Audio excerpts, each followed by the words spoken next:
Before we dive in, viewer discretion is advised. This content is for entertainment.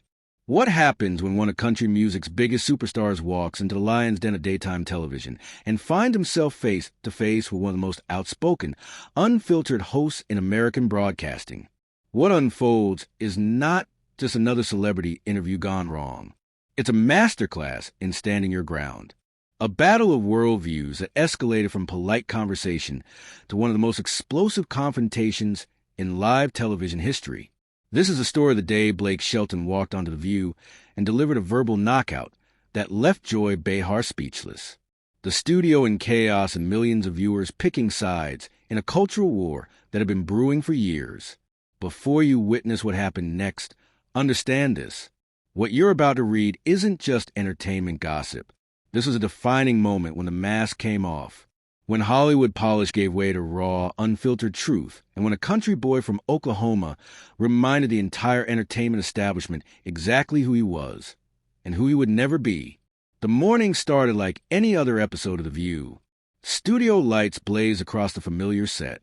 Audience members settled into their seats with excited anticipation, and the production crew went through their well-rehearsed routines. Blake Shelton was scheduled as a guest of honor there to promote his latest album and discuss his upcoming tour dates across America. It should have been softball questions, mutual laughter, maybe a plug for The Voice, standard promotional fare for one of country music's most recognizable faces. Blake entered the studio with his trademark confident swagger, that easy Oklahoma charm radiating from every step. He tipped his cowboy hat to the cheering audience, flashed that $1 million smile that graced countless magazine covers, and settled into the guest chair with the relaxed posture of someone who'd done this dance 1,000 times before. The audience responded warmly, their applause genuine and enthusiastic. Here was Blake Shelton, coach on The Voice, chart-topping artist, beloved figure in American entertainment. What could possibly go wrong? The other hosts greeted him warmly. Whoopi Goldberg offered her customary professional welcome. Sarah Haynes smiled brightly, clearly excited about the musical guest. Even Sonny host seemed genuinely pleased to have him on set. Everything was proceeding exactly as Blake's publicist had promised. Friendly, light promotional, easy morning television. But Joy Behar sat unusually quiet during those opening moments, a predatory smile playing at the corners of her mouth. Anyone who'd watched The View long enough recognized that look. It was a look of someone loading their ammunition, waiting for precisely the right moment to strike. Those who knew Joy's pattern understood what was coming, even if Blake himself didn't see the trap being set. The first few minutes of conversation flowed smoothly. Questions about the new album, commentary about his role on The Voice, pleasant banter about life in Nashville. Blake answered each question with practiced ease, his Oklahoma drawl adding authentic charm to every response. The audience laughed at his jokes. The other hosts nodded along appreciatively. For those brief, shining moments, it seemed like just another successful celebrity appearance. Little did Blake know, the temperature in that studio was about to drop to Arctic levels. Well, Joy finally spoke, her voice cutting to the pleasant atmosphere like a blade through silk. Look who decided to grace us with his presence. She leaned forward slightly, that razor-sharp smile widening. Blake Shelton, the voice of rural America, or should I say, the voice of a very specific part of rural America. Blake's smile never wavered, but something shifted in his eyes. A slight narrowing, a subtle recalibration. "Good morning to you, too, Joy," he replied, his tone still friendly, but with an edge of caution. "Always a pleasure to be here with you lovely ladies." "Oh, cut the charm offensive, Blake." Joy shot back, waving her hand dismissively. She was leaning forward now, fully engaged, her entire body language shifting from casual observer to active prosecutor. "Let's talk about your recent comments about small-town values. You seem to think that living in a small town automatically makes someone more moral, more patriotic than the rest of us city dwellers." The other hosts exchanged glances. The audience, so buoyant moments before, fell into an uneasy silence. Whoopi Goldberg, ever professional mediator, attempted a gentle redirect. "Joy, maybe we should," but Joy was just getting started. "I never said that." "Joy," Blake replied, his Oklahoma drawl becoming more pronounced to tell that anyone from his world would recognize. What I said was that small towns teach you certain values. Community, helping your neighbors, working hard for what you have. I didn't say anything about being better than anyone else. Oh, please. Joy waved her hand again, her voice dripping with dismissiveness. That's exactly what you implied. You country music stars love to paint yourselves as the real Americans, while the rest of us are what? Fake Americans. We're just as American as you are. Blake. Blake's jaw tightened imperceptibly. His hands, which had been resting casually on the armrests, pressed down slightly harder, but he kept his composure, maintained that professional veneer. Joy, I think you're putting words in my mouth that I never said. I respect people from all walks of life, whether they're from New York City or from a town with 3,000 people. Do you, though? Joy pressed on, her voice rising slightly, gaining momentum like a storm building on the horizon. Because your music, your whole persona, it's built on this idea that real America is somewhere out there in the heartland, and places like New York, places like where I grew up, somehow don't count. The studio air grew thick with tension. You could cut it with a knife. The audience was dead silent now, sensing they were witnessing something far beyond typical daytime television fodder. Camera operators glanced at each other nervously. In the control room, producers were already frantically signaling, uncertain whether to let this play out or cut to commercial. Sarah Haynes attempted to jump in with a question about Blake's music, trying desperately to steer the conversation back to safer waters. But Joy wasn't finished. Not even close. You know what bothers me most about this whole small-town superiority complex? Joy continued, her hands gesturing emphatically, her entire being now locked onto Blake like a missile on its target. It's that you get to sit there and judge the rest of us while making millions of dollars, singing about pickup trucks and dirt roads. You've been living in Hollywood and Nashville for decades. Blake, when's the last time you actually lived in one of these small towns you're always singing about? Blake's relaxed demeanor began to shift. His shoulders straightened. His spine grew rigid. For the first time since sitting down, he looked genuinely annoyed, not just defending himself, but personally affronted. The easygoing country boy was starting to crack, and something harder, something more dangerous was beginning to show through. Joy, Blake said, his voice controlled, but with steel underneath. I may live in Nashville now, but I haven't forgotten where I come from. I was raised in Ada, Oklahoma, population 12,000. My dad worked construction. My mom was a beauty shop owner. I know what it's like to grow up in a place where everybody knows everybody. And now you're worth hundreds of millions of dollars. Joy shot back without missing a beat, her voice rising with each word. You got mansions in multiple states, private jets, the whole 9 yards. Don't you think it a little disingenuous to keep playing this common man card?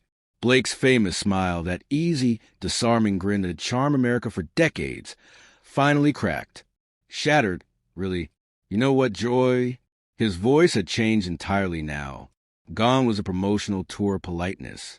This was something raw, something real. Just because someone becomes successful doesn't mean they forget their roots. I've been blessed. Absolutely. But that doesn't change who I am or where I come from. And I'm proud of where I come from.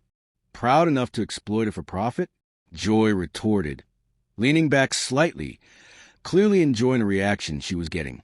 Her eyes were bright with the thrill of the chase. Your whole brand is built on this mythology of simple country folk versus sophisticated city people. It's divisive, Blake, and frankly, it's getting old. The tension in the studio was palpable now. Electric crackling. Every person in that room could feel it. The point of no return approaching fast. Whoopi tried once more to steer the conversation in a different direction, her voice carrying a note of warning. Maybe we should talk about the tour, but Blake was no longer interested in playing nice. Exploit it, Blake repeated, his voice rising for first time, genuine anger bleeding through his professional facade. Joy. I write and sing about my life, my experiences, the people I grew up with. That's not exploitation. That's authenticity. And if you can't tell the difference, maybe that says more about you than it does about me. The studio gasped, an audible, collective intake of breath. Even the cameraman froze for a split second. This wasn't banter anymore. This wasn't friendly disagreement. This was a full-scale confrontation. And Blake Shelton had just fired back with both barrels. Joy's eyes flashed with pure anger. Her face flushed slightly. Her hands gripped the desk in front of her. Authenticity. She practically spat the word. Give me a break, Blake. You're about as authentic as a $3 bill. You're a manufactured product, just like every other country star churned out by the Nashville machine. The audience gasped again, louder this time. Even the other hosts looked uncomfortable now, shifting in their seats, exchanging worried glances. This had gone far beyond typical daytime television banter. The boundaries of professional discourse had been obliterated, and they were careening into territory no one had anticipated. Blake stood up slowly. It was a power move, calculated or instinctive. It didn't matter. The effect was the same. At 6 feet 5 inches, Blake Shelton towered over the panel, his frame suddenly seeming larger, more imposing, more commanding than anyone in that studio had expected. The cowboy had risen, and the entire dynamic of the confrontation shifted in that single movement. You know what, Joy? His voice was measured now, controlled, but carrying an undercurrent of ice-cold fury. I've sat here and taken your shots because I respect this show, and I respect most of the people on it. But I'm not going to sit here and let you attack my character and my integrity. Oh, did I strike a nerve? Joy taunted, standing up as well, clearly unwilling to concede the physical advantage. Her voice dripped with sarcasm. The truth hurts, doesn't it, Blake? The truth? Blake's voice was steady now, dangerously calm. The truth is that you've been sitting behind this desk for years, throwing stones at people, tearing them down, making nasty comments about anyone who doesn't share your worldview. And you call that entertainment? Joy's face flushed deep red. I call it honesty, she shot back. Something you might want to try sometime. Blake shook his head slowly, a gesture of profound disappointment, more cutting than any words. Honesty would be admitting that you'd already made up your mind about me before I even walked in here. You don't want to have a conversation. Joy, you want to pick a fight. Maybe I do, Joy replied defiantly, her chin raised, her stance aggressive. Maybe it's time someone called you out on your act. The studio was electric with tension now. Every eye was locked on the confrontation. Cameras kept rolling, capturing every word, every gesture, every micro-expression. The producers had given up trying to control the situation. This was live television gold, controversial and explosive, the kind of moment that would dominate news cycles for weeks. Blake looked down at Joy with a mixture of disappointment and anger, his voice dropping to a deadly whisper that somehow carried more weight than any shout. You want to call me out? Fine, let's do this properly. Then he paused, letting the moment stretch, building the tension. You sit there every day criticizing people you've never met, places you've never been, experiences you've never had. You talk about small towns like there's some kind of joke, like the people who live there are beneath you. Joy leaned back in her chair, arms crossed offensively, but her voice remained combative. I never said they were beneath me. I said, your portrayal of them is fake. My portrayal. Blake's voice grew louder, losing that careful control. I didn't read about it in a book or watch it on television. Joy. I lived it. I lived in a place where when your neighbor's barn burned down, 20 families showed up the next day to help rebuild it. Where when someone got sick, the whole community rallied around them. That's not fake. That's real life. Oh, spare me the Norman Rockwell painting. Joy interrupted, her voice sharp and cutting. Small towns have problems, too, Blake. They have poverty, addiction, closed-mindedness. But you never sing about that, do you? You only sing about the pretty parts. Blake's hands clenched into fists at his sides, his knuckles going white. You think I don't know about the hard parts? My hometown has struggled with factory closures, young people leaving because there aren't enough opportunities. I've seen families lose everything. But you know what? Those same people who are struggling still look out for each other. They still have dignity. They still have heart. And they still vote for politicians who keep them struggling. Joy shot back, her voice rising to match his intensity. But I suppose that's not something you want to talk about either, is it? The other hosts were frantically trying to signal for a commercial break, waving their hands, making cutting gestures across their throats. But the confrontation had taken on a life of its own, a runaway train that no one could stop. "There it is," Blake said, his voice quiet now, but somehow more dangerous for it. "There's the real agenda. This was never about my music or my authenticity. This is about politics. This is about the fact that you can't stand that there are millions of Americans who don't think like you, who don't vote like you, who don't share your vision of what America should be. Those millions of Americans are being manipulated," Joy countered, her voice sharp and accusatory by you, by the media, by politicians who tell them what they want to hear instead of what they need to know. Blake took a step closer to the panel, his voice rising with genuine passion. "Who decides that, Joy? Who decides what people need to know? You, the media, politicians, or maybe, just maybe, people are smart enough to decide for themselves." Joy slammed her hand on the table, the sound echoing through the studio like a gunshot. "Not when they're being manipulated by celebrity millionaires who pretend to be just like them." Blake stood perfectly still for a long moment, staring at Joy with an expression impossible to read. The studio held its collective breath. Then, slowly, deliberately, he reached up and took off his cowboy hat, an action loaded with symbolism that everyone in that room understood. "You know what, Joy?" His voice was eerily calm now, the eye of a hurricane. "You're absolutely right about one thing. I am a millionaire. I do live a different life now than I did growing up." He placed his hat on the table in front of him with deliberate precision, the gesture carrying more weight than any shout could have. "But there's one thing you're dead wrong about." His eyes locked onto Joy's with laser intensity. "I've never pretended to be anything other than exactly who I am. I've never lied about my success. I've never hidden my wealth. I've never claimed to be something I'm not." He paused, letting the question hang in the air like a blade. "Can you say the same?" Joy's face went pale. The color drained from her cheeks as if Blake had physically struck her. "What's that supposed to mean?" Her voice was smaller now, uncertain for the first time. Blake's smile was cold as ice, devoid of any warmth or humor. "It means maybe before you start lecturing other people about authenticity, you should take a long, hard look in the mirror." The studio fell into an uncomfortable silence. No one moved. No one breathed. Even the camera operators seemed frozen, uncertain whether to keep filming or look away from what was happening. Joy's face cycled through several emotions: shock, confusion, anger, and finally settling on pure, undiluted rage. "How dare you?" she whispered, her voice trembling with fury.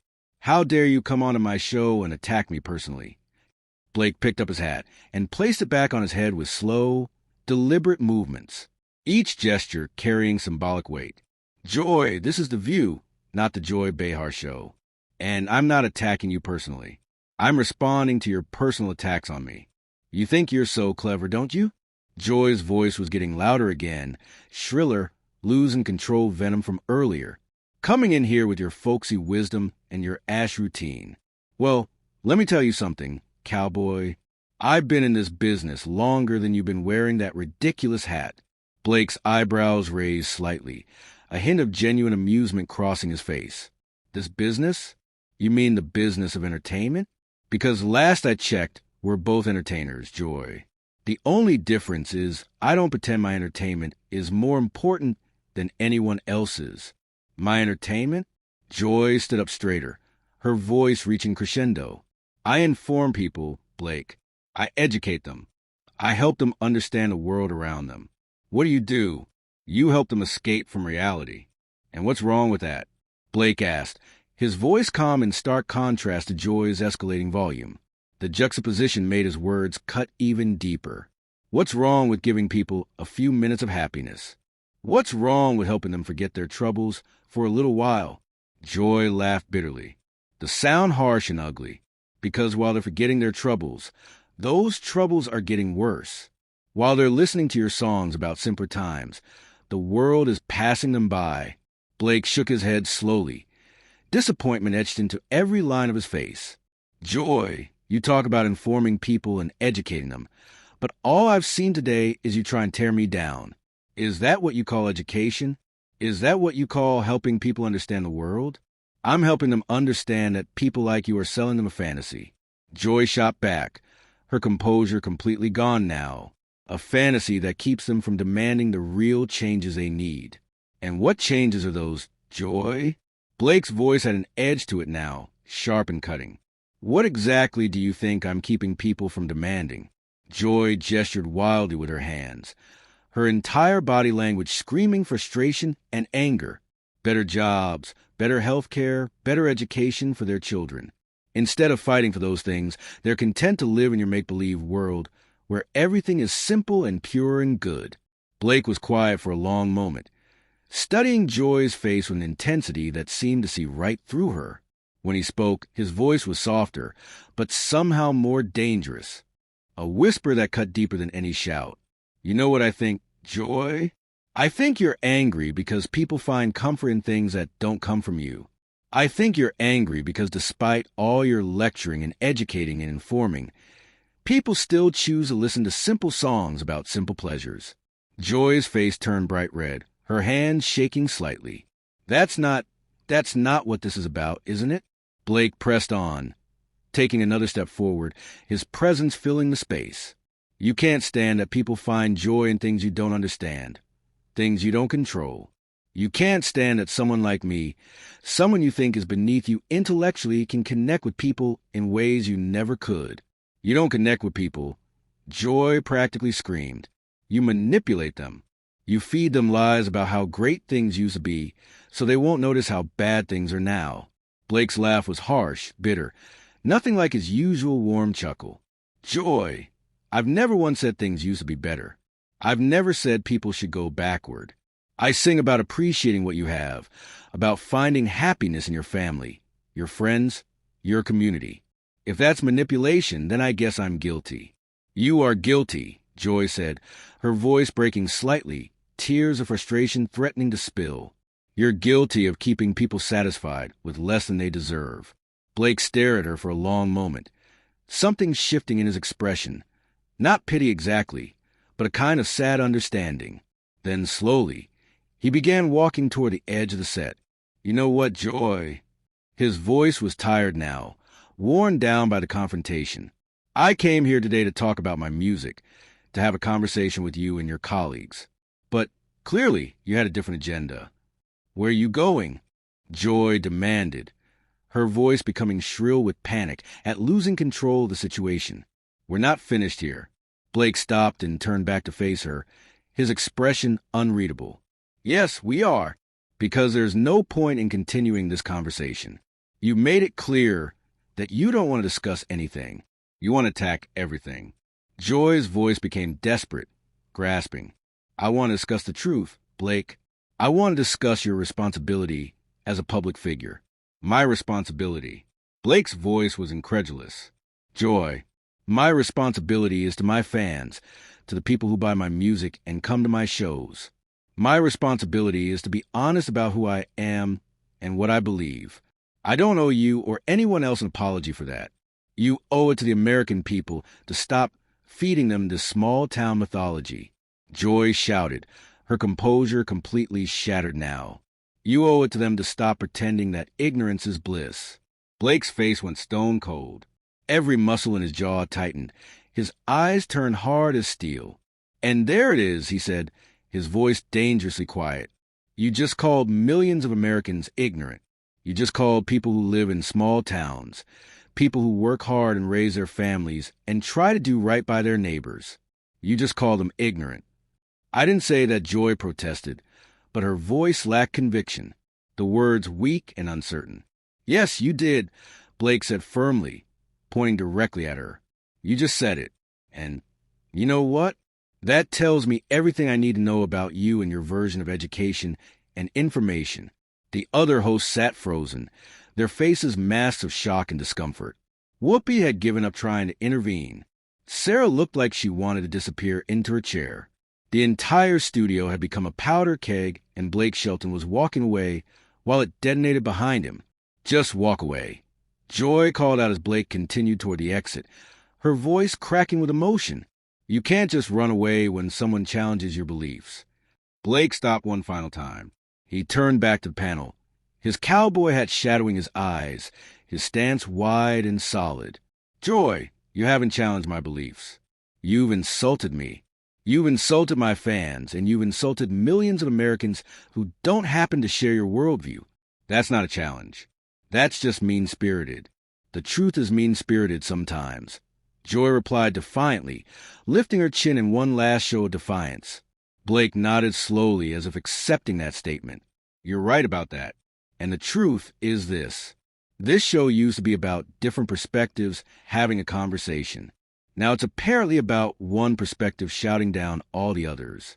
With that devastating final observation, Blake Shelton turned and walked off the View set. His boots echoed in the stunned silence. The studio audience sat frozen, mouths agape, unable to process what they'd just witnessed. Behind the panel, Joy Behar stood alone, her face flushed with anger and embarrassment, her hands trembling slightly as she gripped the desk for support. The cameras continued rolling, capturing every moment of her humiliation, every second of the aftermath of what would become one of the most talked-about confrontations in daytime television history. Security personnel moved quickly, but unnecessarily. Blake wasn't causing a scene. He was simply leaving. Producers scrambled, frantically, trying to figure out how to salvage the rest of the show. The control room erupted in controlled chaos, voices overlapping, everyone talking at once about what had just happened and what it meant for the show, for the network, for everyone involved. The heated exchange had lasted less than 20 minutes from start to finish. But those 20 minutes would be replayed, analyzed, debated, and discussed for years to come. Clips would go viral within hours. Social media would explode with reactions. News organizations would cover it as a major story. And America would be divided once again, not just about politics or geography or values, but about who was right in that studio confrontation and what it revealed about the deeper fractures in American society. What started as a routine promotional appearance became a cultural flashpoint, a moment when the carefully maintained illusions of polite entertainment were stripped away and replaced with raw, unfiltered confrontation. Blake Shelton walked into that studio as a country music star there to sell an album. He walked out as something else entirely, a symbol of defiance against coastal elitism, a representation of millions of Americans who felt constantly judged and dismissed by the entertainment establishment. And Joy Behar, who had started the day thinking she would expose a hypocrite,